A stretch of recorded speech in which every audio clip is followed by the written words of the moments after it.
جو audio leak سامنے آئی ہیں اس میں ایک میں سنا جا سکتا ہے کہ 48 گھنٹے بہت اہم ہے. دکھائیے گا پروڈیوسر صاحب. آپ کو یہ بڑی غلط فہمی ہو گئی ہے کہ جناب اب نمبر گیم پوری ہو گئی ہے.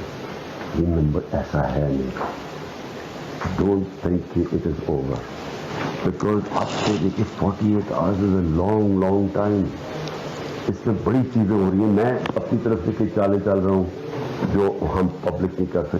5 تو میں خرید رہا ہوں نا, میرے پاس ہے 5 خریدو. میسج دینی ہے کہ وہ جو 5 ہے نا وہ 5 بڑے امپورٹنٹ ہے اور اس کو کہے کہ اگر ہمیں وہ 5 سیکیور کر دے نا وہ والا 5 والا اگر 10 ہو جائے تو ہم یہ گیم ہمارے ہاتھ میں.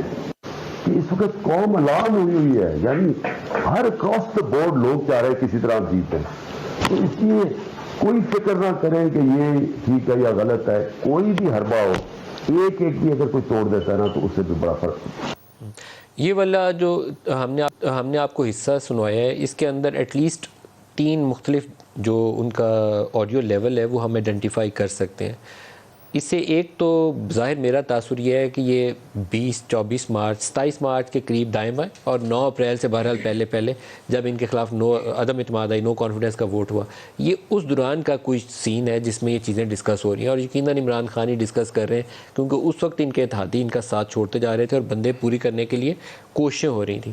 اسی زمانے کی ایک گفتگو کا دعویٰ پہلے آیا تھا اور آڈیوز بھی آئی تھیں کہ عمران خان نے بحریہ والے ریاض ملک کے ذریعے آصف زرداری صاحب کو پیغام دے کے ساتھ حاصل کرنے کی, ان کی سپورٹ حاصل کرنے کی کوشش کی. ایک جو بیانیہ جو 27 مارچ کے بعد عمران خان نے شروع کیا وہ تھا میر جعفر اور میر صادق کے حوالے سے. ایک آڈیو کلپ کے اندر اس کو کیسے لوگوں تک پہنچانا ہے, سپون فیڈ کیسے کرنا ہے, ان کے ذہنوں میں کیسے ڈالنا ہے, اس کے اوپر بھی آڈیو ایک ٹیپ سامنے آئی ہے, دکھائیے گا. اور چیزیں میں ہائنڈسائٹ میں نا یہ جو ہم اب کر رہے ہیں نا یہ لیٹر والا یہ ذرا ہفتہ دن پہلے اس لیٹر کا بہت بڑا یعنی جو ہم سوچ رہے ہیں نا اس کا ساری دنیا کے اندر امپیکٹ چلا گیا. سر چائنیز نے آفیشل اسٹیٹمنٹ ایشو کی ہے. I sent you that yesterday. Condemning the US for interfering in our internal affairs. But strategy یہ ہے کہ پبلک تو ہمارے ساتھ بیٹھی ہے. اب پبلک کے پریشر سے وی وانٹ کہ یہ سنڈے کو اس طرح کا ہائٹ پہ پریشر ہو کہ جو بھی جائے گا وہاں اسمبلی میں ووٹ دینے کے لیے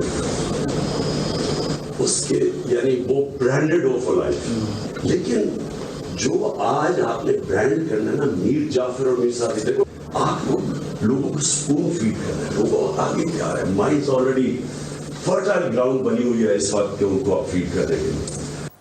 27 مارچ اور 9 اپریل کے درمیان میں ایٹ لیسٹ عمران کو پتا تھا کہ ان کا کھیل ختم ہو چکا ہے, گیم ان کے ہاتھ سے نکل چکی تھی, ان کے اتحادی ان کا ساتھ چھوڑ چکے تھے. اور یہی وہ موقع تھا جو ان دونوں گفتگو سے ہمیں تاثر یہ ملتا ہے کہ وہ ایک پولیٹیکل اسٹریٹجی کے اوپر کام کرنا شروع کر رہے ہیں کہ سائفر کے سیاسی مقاصد کیا ہو سکتے ہیں.